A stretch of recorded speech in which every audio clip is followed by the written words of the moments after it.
Hi everybody. Today we are making something really special, and it has to do with perfume and it has to do with fabulousness. We are cooking a rose cardamom cake. It's from a French recipe, which of course goes with the Perfumist of Paris, which is taking place in Paris and in India. Okay, so we've got our mise en place ready, and I'm going to read out the ingredients of this cake. Sara, my fabulous assistant, is going to assist us. By the way, Sara and I are, in our fabulous friend's kitchen. We're not in my kitchen, but in this fabulous kitchen, because I wanted to show you this excellent Wedgwood stove. It's restored and it is gorgeous, and I wish I had one. We have preheated the oven to 350 degrees, by the way, just to get ourselves ready. And you want to do that before you get started, so then it'll be nice and hot by the time you put the cake in. First off, we need 10.5 tablespoons of unsalted butter. Melted. Which Sara has melted generously. We need 4 large eggs at room temperature, which Sara has graciously provided for us. We need 1 1/3 cup of granulated sugar.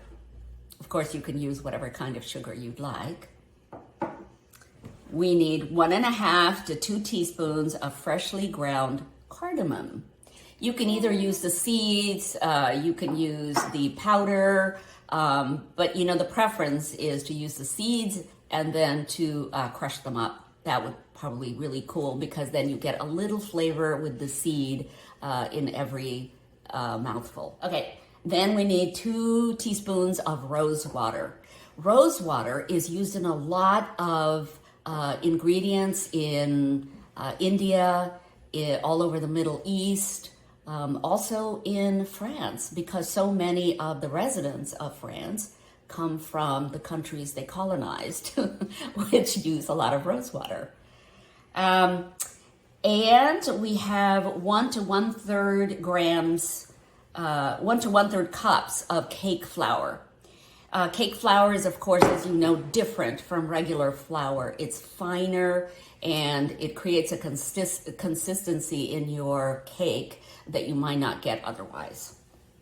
And then you have 1/4 teaspoon of fine sea salt. Sea salt is more granular than regular salt, and it would be wonderful if you could use that instead of just regular salt.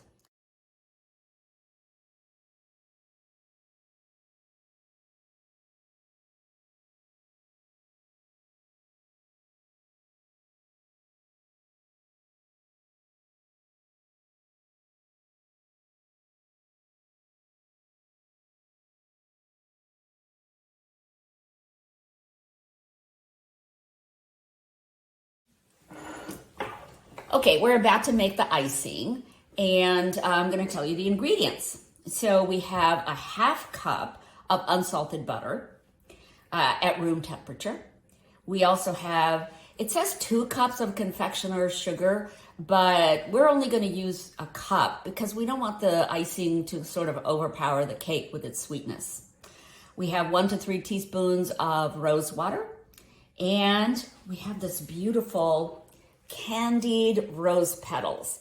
Now, where did we get this? I ordered them off of Amazon. But here is the beautiful packaging. I investigated a whole bunch of them. And what I found is that some of them, you got to watch the reviews, because some of them were not reviewed very highly. There was something creepy about them. but this one seemed to be the best. And sure enough, when you smell these rose petals, yeah, they smell like roses, which is really what you want.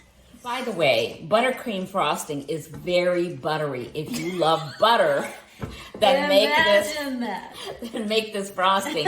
Otherwise, you might want to make a cream cheese frosting, which has a little tartness in it, my friend Gracious said. We're going to put a little bit more cardamom in here because it feels like the buttercream needs something. It needs cream cheese, actually.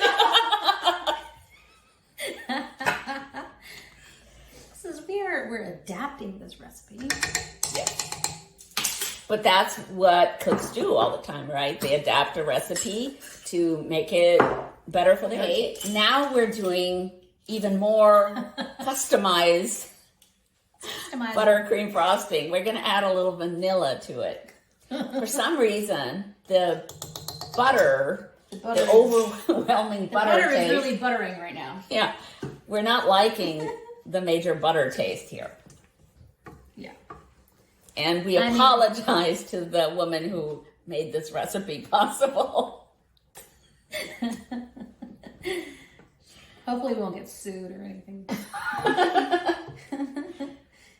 Oh, you probably know, like the 7-layer bars. Yeah. That's good. Yeah. Okay, I think we have perfected the buttercream frosting for our taste, with humble apologies to whoever designed that recipe.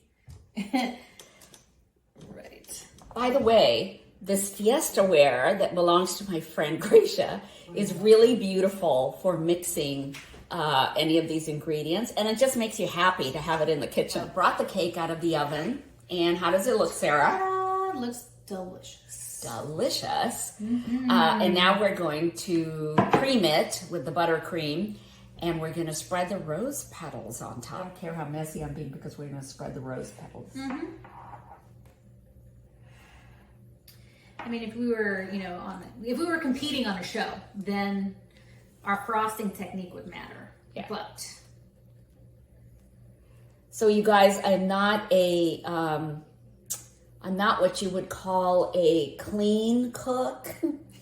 So I am spreading this as if I have only 2 fingers, but it's gonna taste great when it's done. Yeah. Who cares what it looks like? Right. We're not doing this for a wedding. Right. And now for the last part, we're gonna spread the rose petals on top. This is the pièce de la résistance. And here you have it, a rose cardamom cake to die for. We haven't tasted it yet, but we are pretty sure next. It's, yeah, that's next. We're gonna invite a whole bunch of people to eat it with us because we're not eating this whole cake by ourselves. We're not. So for the recipe, look down below and we will put it all there.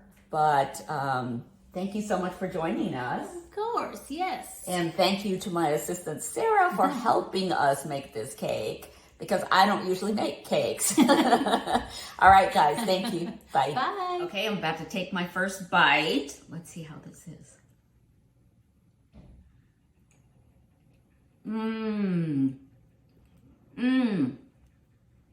I could eat the whole cake.